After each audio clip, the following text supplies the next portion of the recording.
Hello friends, नमस्ते। मेरा नाम अमृतलाल मिस्त्री है। मैं एनजीओ से जुड़ा हुआ हूँ 10-12 सालों से। आज हम बात करने जा रहे हैं treatment of grant receipts in financials and ITR. जैसा कि ग्रांट रिसिप्ट्स जो होते हैं वो एनजीओ और जो फंडर है उनके बीच में एक ग्रांट एग्रीमेंट साइन होता है और उसमें कुछ ऑब्लिगेशन लीगल ऑब्लिगेशन होते हैं कि वो ग्रांट स्पेसिफिकली प्रोजेक्ट्स के लिए खर्च करना है उस बेस पे। तो हम आज इस पे बात करेंगे कि उनका ट्रीटमेंट फाइनेंशियल्स में और इनकम टैक्स रिटर्न में किस तरह से होता है। चलो शुरू करते हैं। क्लासिफिकेशन ऑफ ग्रांट की हम बात करें तो इस प्रकार है। पहला आता है रेस्ट्रिक्टेड ग्रांट, जो कि कॉर्पस डोनेशन का कहलाता है। और फिर होता है बुक में जैसे टेम्पररीली रेस्ट्रिक्टेड ग्रांट, जिसे स्पेसिफिक ग्रांट बोलते हैं, उस जिसके बारे में हम आज बात करेंगे। उसी ग्रांट को कैसे ट्रीट किया जाए बुक्स ऑफ अकाउंट्स में और इनकम टैक्स रिटर्न में।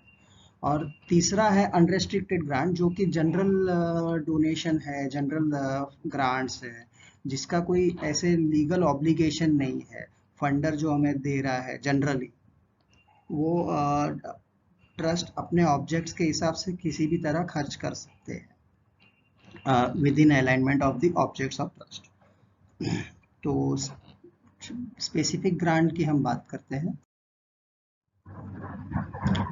तो treatment of grant receipt in financial statement for specific grant कैसे की जाती है उस पर बात करते हैं। जो स्पेसिफिक ग्रांट होते हैं वो बेसिकली फंडर के साथ एक ग्रांट एग्रीमेंट बनता है। उसमें कुछ कंडीशंस रहती है, जैसे कि वो कितने टाइम का जो पीरियड है वो मेंशन होता है, कितने टाइम में ये प्रोजेक्ट शुरू होके ख़त्म होगा, वो कब कब ट्रांचेस आएगी, जो इंस्टॉलमेंट है ग्रांट की वो किस तरह से आएगी, किस डेट में आएगी, ये सब बातों का जिक्र टर्म्स एंड कंडीशन सारा ग्रांट्स एग्रीमेंट में होता है। तो ये म्यूचुअली एग्रीड होता है और ये थोड़ा स्टिपुलेटेड है। मतलब ये कंडीशन डोनर और फंडर के हिसाब से स्टिपुलेटेड रहती है। वो पैसे को एनजीओ अपने हिसाब से डायरेक्टली ऐसे जैसे चाहे वैसे खर्च नहीं कर सकता। इसके लिए स्पेसिफिक ग्रांट या प्रोजेक्ट ग्रांट कहलाता है। और बुक में इसका जो फाइनेंशियल अकाउंट्स है उसका इसमें ट्रीटमेंट इस तरह से है कि जितनी इनकम आई है उसमें से जितना खर्च हुआ है वो इनकम एंड एक्सपेंडिचर में to the extent of that part which is expensed, जो स्पेंड हो चुका है वो ही इनकम में आता है। और जो बैलेंस बचा है वो चला जाता है बैलेंस शीट में अंडर स्पेसिफिक ग्रांट, जो कि टेम्पररी रेस्ट्रिक्टेड ग्रांट है। इस तरह से होता है। और जो जनरल ग्रांट है, जनरल ग्रांट की हम बात करें तो वो अनकंडीशनल है, उसमें इस तरह से कोई एग्रीमेंट नहीं होता है। और इसमें जनरल डोनेशन भी आ जाते हैं, जो कोई इंडिविजुअल या कॉरपोरेट कोई भी डोनेशन देता है जनरली, जैसे जो भी एनजीओ है वो अपने हिसाब से यूज करे, उसको जनरल ग्रांट कहते हैं। कॉर्पस डोनेशन की हम बात करें तो कॉर्पस डोनेशन एक तरह से ऑर्गेनाइजेशन का परमानेंट नेचर का अमाउंट है, डोनेशन है, जो कि जो डोनेशन जो फंडर कोई कॉर्पस डोनेशन देता है तो वो कह के देता है कि ये मैं कॉर्पस के लिए दे रहा हूँ, तो ये स्पेसिफिक एक डायरेक्शन हो जाता है। तो कॉर्पस डोनेशन इनकम टैक्स में एग्जेम्प्ट है, वो इनकम एंड एक्सपेंडिचर में नहीं लिया जाता, वो बैलेंस शीट का आइटम है और वो रेस्ट्रिक्टेड ग्रांट है ऑर्गेनाइजेशन के लिए। सो दोस्तों ये है ग्रांट जो रिसीव्ड आई फाइनेंशियल स्टेटमेंट में, उसका स्नैपशॉट है एक एनजीओ का। तो वो इस तरह से दिखता है इनकम एंड एक्सपेंडिचर जो एनजीओ है।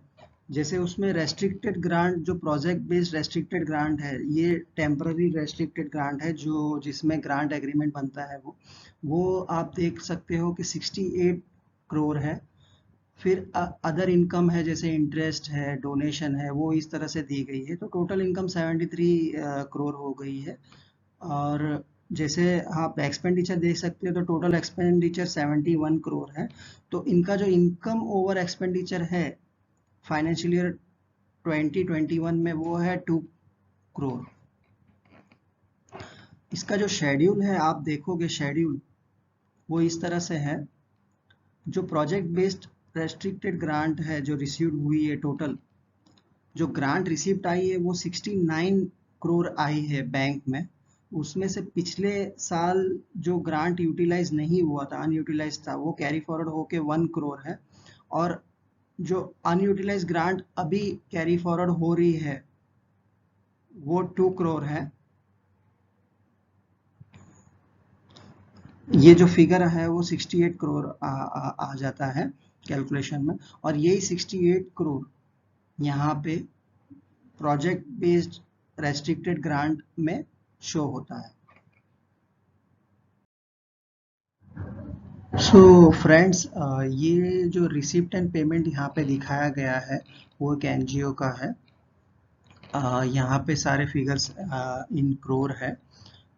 तो आप देख सकते हैं जो ग्रांट रिसीव्ड फ्रॉम इंस्टीट्यूशन है 69 करोड़, जो कि बैंक में जितनी आय है वो है। ये बैंक में जो रिसिप्ट आई है वो पूरी दर्शाता है रिसिप्ट एंड पेमेंट। और यहाँ पे जो इंटरेस्ट इनकम है वो 2 करोड़ है। अदर जो unrestricted grant and other donation है वो 1 करोड़ है। तो इस तरह से है। और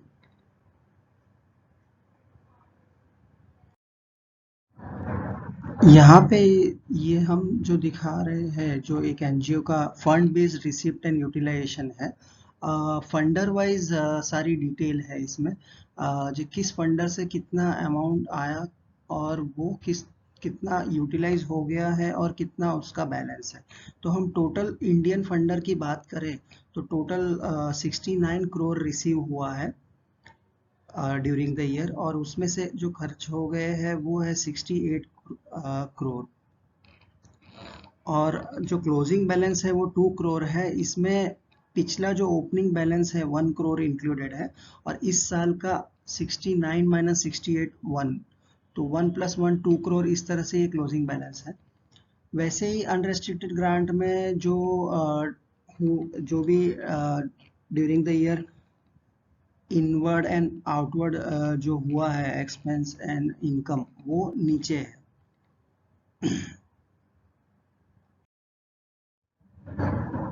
दोस्तों, अब आ जाते हैं हम मेन आईटीआर में, जो कि मेन टॉपिक है इस वीडियो बनाने का।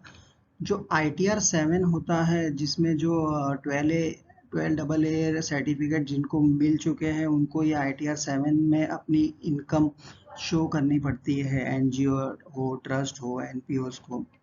तो जो पोजीशन है ग्रांट रिसिप्ट की वो आईटीआर 7 में डिफरेंट है अकाउंटिंग से। अकाउंटिंग में आप प्रेजेंटेशन जिस तरह से करते हो वो वैसा इनकम टैक्स में नहीं कर सकते। आपको इनकम टैक्स में जो ग्रांट, स्पेसिफिक ग्रांट, जो ग्रांट एग्रीमेंट के हिसाब से जो भी हुआ है, लेकिन आपके बैंक में कितने पैसे आए हैं उस ग्रांट को लेके वो पूरी की पूरी इनकम दिखानी होती है। तो यहाँ पे जो स्पेसिफिक ग्रांट वापस मैं बता दूं, जैसे वॉलेंट्री कंट्रीब्यूशन का ही पार्ट है। Income and expand income tax act में वॉलेंट्री कंट्रीब्यूशन कहते हैं। तो वॉलेंट्री कंट्रीब्यूशन जैसे कॉर्पस डोनेशन और general and simple voluntary contribution दो काइंड के होते हैं। General and simple voluntary contribution में एनोनमस डोनेशन भी आ जाते हैं। और वॉलेंट्री कंट्रीब्यूशन जो इनकम टैक्स के नज़र में एफसी और Indian receipt both voluntary contribution में आती है। और ये जो अकाउंटिंग होती है एज पर रिसिप्ट इन द बैंक, उस बेस पे होती है, जिससे हमारा फॉर्म 10 बीडी में जो इनकम जाती है वही इनकम आपको आईटीआर 7 में लेनी होती है। और जो जनरल ग्रांट है, जनरल ग्रांट की बात करें तो वो तो वैसे भी अनरेस्ट्रिक्टेड है, वो पूरा ही लेना होता है इनकम टैक्स में। और कॉर्पस डोनेशन आपका जो है वो एग्जेम्प्ट हो जाता है। वो स्पेसिफिक डायरेक्शन होता है उसमें फंडर से कॉर्पस डोनेशन के लिए कि ये कॉर्पस डोनेशन है, वो कह के देते हैं इस तरह से।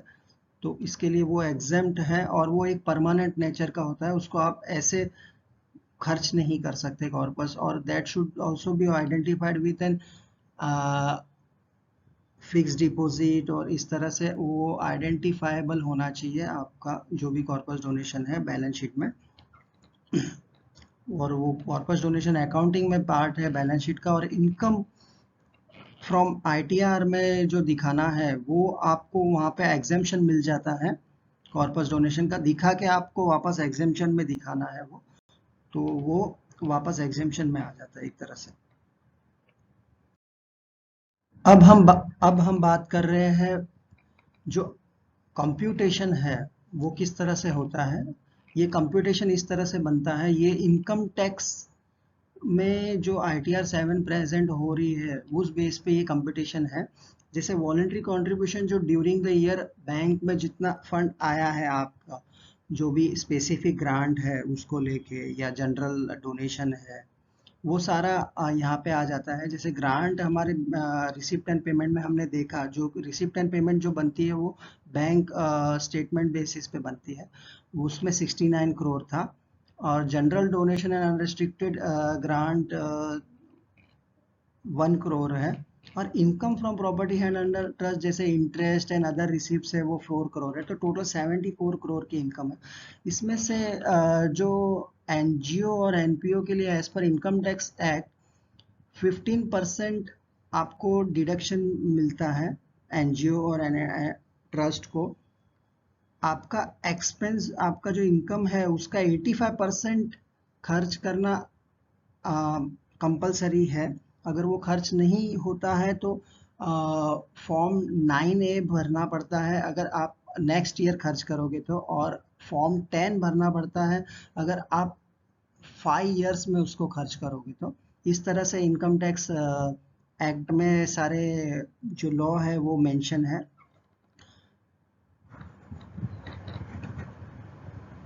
ये जो बैलेंस 85% ऑफ इनकम बचा है वो 63 करोड़ बचा है। इसमें से जो एडमिनिस्ट्रेटिव एक्सपेंस है इंक्लूडिंग फंड रेजिंग वो 7 करोड़ है, तो 56 करोड़ बचा है। सेकंड स्लाइड देख लेते हैं।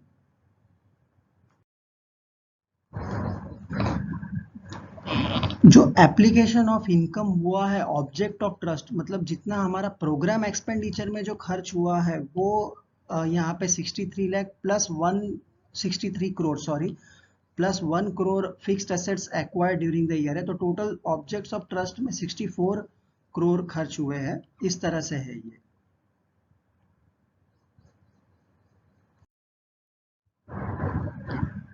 दोस्तों ये है फॉर्म 10 बीडी का snapshot. Form 10 BD financial year 21-22 से स्टार्ट किया है इनकम टैक्स में। यहाँ पे हमें जितने भी डोनेशन आए हैं एज पर बैंक वो सारे यहाँ पे देने होते हैं, चाहे वो कॉर्पस हो, स्पेसिफिक ग्रांट हो या जनरल डोनेशन हो। तो यहाँ पे हम देख रहे हैं 60 प्लस 9 69 करोड़ है। और यहाँ पे आप करोड़ में नहीं भरना है आपको, आप जब फिल करोगे ये तो इसमें सारा एक्चुअल अमाउंट जाएगा, कोई भी राउंडिंग ऑफ नहीं होगा।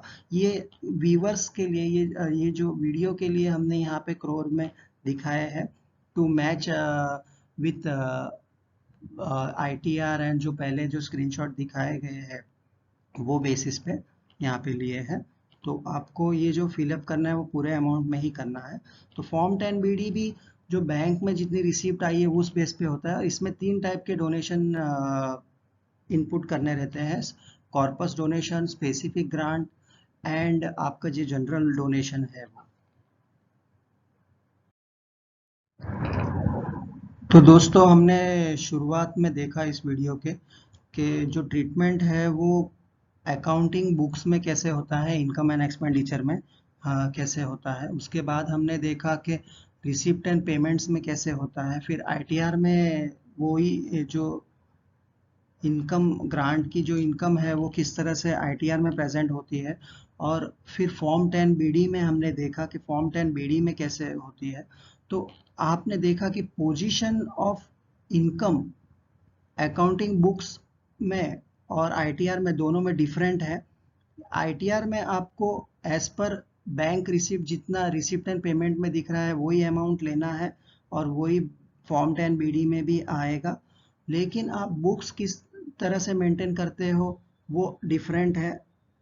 बुक्स में आपको जितनी आपके एक्सपेंडिचर हुए हैं उस ग्रांट के उतनी ही इनकम आपको to the extent of expenditure उतनी ही इनकम आपको दिखानी होती है बुक्स में फॉर स्पेसिफिक ग्रांट, जो कि टेम्परेरीली रेस्ट्रिक्टेड ग्रांट है। स्पेसिफिक ग्रांट कंडीशनल होता है जिसमें ग्रांट एग्रीमेंट बनता है फंडर के साथ। इसके लिए आपको वो पैसे रिटर्न भी करने पड़ सकते हैं इन एनी केस कुछ ऐसे कारण हो कि रिटर्न करना पड़े, इसके लिए वो बुक्स में इस तरह से दिखाई जाती है। लेकिन इनकम टैक्स में आपको एज पर रिसिप्ट एंड पेमेंट ही जाना होता है। आपको सारी जो भी ग्रांट की स्पेसिफिक ग्रांट है स्पेशली उसकी जो इनकम है वो 100% जो बैंक में आई है रिसिप्ट वो एज इट इज दिखानी होती है। वो आप जितनी इनकम एंड एक्सपेंडिचर में दिखा रहे हैं वो नहीं दिखा वैसे नहीं दिखा सकते, नहीं तो वो शॉर्टफॉल हो जाएगा। आपके जो रिसिप्ट एंड पेमेंट है बने हुए जो बैंक के जो रिसिप्ट एंड पेमेंट है वो मैच नहीं करेंगे आपकी इन आपकी आईटीआर से, तो वो रॉन्ग वे ऑफ प्रेजेंटेशन है as per income tax. Income tax में आपको 100% इनकम लेनी है एज पर रिसिप्ट एंड पेमेंट जो कि बैंक स्टेटमेंट के बेस पे बनता है। तो दोस्तों हम उम्मीद करते हैं कि इससे आपको कुछ क्लैरिटी आई होगी। और ये वीडियो बनाने का एक ये मकसद भी था कि डिफरेंट डिफरेंट एजेंसी जो है वो डिफरेंट डिफरेंट उनके इंटरप्रिटेशन है इनकम फ्रॉम ग्रांट्स को लेके, ग्रांट रिसिप्ट्स को लेके। आईटीआर में किस तरह से दिखा है, इसमें किस तरह से दिखा है, तो इसके अलग अलग डिफरेंट इंटरप्रिटेशन। लेकिन हमें इंटरप्रिटेशन जो इनकम टैक्स लॉ क्या कहता है उस बेस पे किस तरह से प्रेजेंट हो ये हेल्प मिले इस वीडियो से। जो भी अकाउंट्स में फाइनेंस में जो एनजीओ में जो टीम हम वर्क करती है उनको ये वीडियो से हेल्प मिले, इसके लिए वीडियो क्लैरिटी प्रदान करने के लिए ये बनाया गया है। थैंक यू दोस्तों, हम ऐसे ही और वीडियो लाते रहेंगे practical based of accounting for NGO के लिए। Thank you.